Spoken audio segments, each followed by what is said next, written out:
Hello mga kasandok! Welcome nga pala sa Day in My Life sa tatay ng tahanan.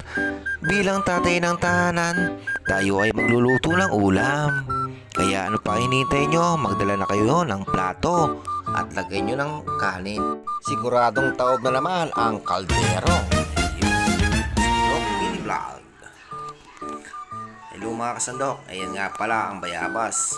Nagpakulo ako ng tubig, saka nilagay ko yung bayabas na nabalatan na. Bali ang nagbalat po niyan, si Bianan po. Siya na daw po magbabalat. Bali pakukuluan natin po yan mga kasandok hanggang sa lumambot. Yan no. Ayan, tingnan natin kung okay na. Ayan, kulong-kulo yung tubig siguradong malambot na malambot ang ating pinalambotang bayabas. Mamaya pipigayin po natin yan mga kasandok. Yan, piniga ko na nga para ang bayabas para kumatas at lumabas yung mga lasa niya. Yan, siguradong masasarapan po kayo yan pag natikman nyo. Medyo manamis-namis po yan. Pinitas ko nga pala yung bayabas na yan doon sa gapan. Sa amin napakaraming bunga, kaya naisipan ko magluto ng binabayasang bangos. Hello mga kasandok. Yan katasin natin mabuti. Yan, sarap niyan mga kasandok. Ayan, bali nakatas ko na nga pala yung bayabas. Yan sarap niyan mga kasandok. Pakuluin natin mabuti mga kasandok. Ilagay na muna natin yung kamatis. Yan, sibuyas. Sarap niyan mga kasandok pag natikman nyo. Yan kulong-kulo mga kasandok. Yan,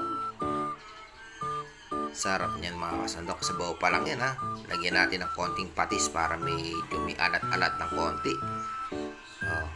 Isunod na rin po natin yung bangos. Malinis na po yan. Ilang beses ko pong hinugasan. Binabad ko na rin po yan sa konting asin, saka hinugasan ko po para mawala yung lansa niya. Yan, sarap niyan mga kasandok. Palambutan po natin. Yan, kumukulo na po mga kasandok. Yun, kabango mga kasandok niya Yun, sarap niyan. Ilagay na po natin yung talbos ng kamote. Yan, napakasarap po niya pagka maraming gulay. Syempre isunod natin yung yung okra. Sarap niyan mga kasandok pagka natikman nyo. Yan, hanggang sa lumambot. Isunod natin yung talong. Sarap niyan mga kasandok. Kung mahilig kayo sa gulay, dagdagan nyo na para hindi kayo mabitin. Isunod na rin po natin yung siling pulak para masarap at may kagat pagka hinigop mo ang mainit na sabaw. Malapit na pong maluto yan mga kasandok. Sarap niyan. Siyempre hindi mawawala yung magic sarap para lalong sumarap ang ating binabayasang bangos. Yun, sarap niya sigurado. Gaganahan kayong kumain yan Sarap niyan mga kasandok. Request nga pala ni Mrs. yan. Bali magluto daw ako ng binabayasang bangos. Matagal na daw po siyang hindi nakakahigop ng sabaw. Kaya yan, paluto na. At pauwi na rin siya para matikman niya yung nirequest niya Siguradong magugustuhan niya. Kaya ano pa hinihintay niyo? Pumunta na po kayo rito mga kasandok. Luto na po yan Tara, ito po ang ulo ng bangos Sarap niyan mga kasandok Tara, tikman natin kung ayos na ba yung lasa. Siguradong taob na naman ang sinaing. Yan, bali pinaghahain ko na nga pala si Mrs. niya Papatikim natin yan. Siguradong magugustuhan niya yan. Sarap niyan mga kasandok Mga kasandok, tara, kain na po tayo.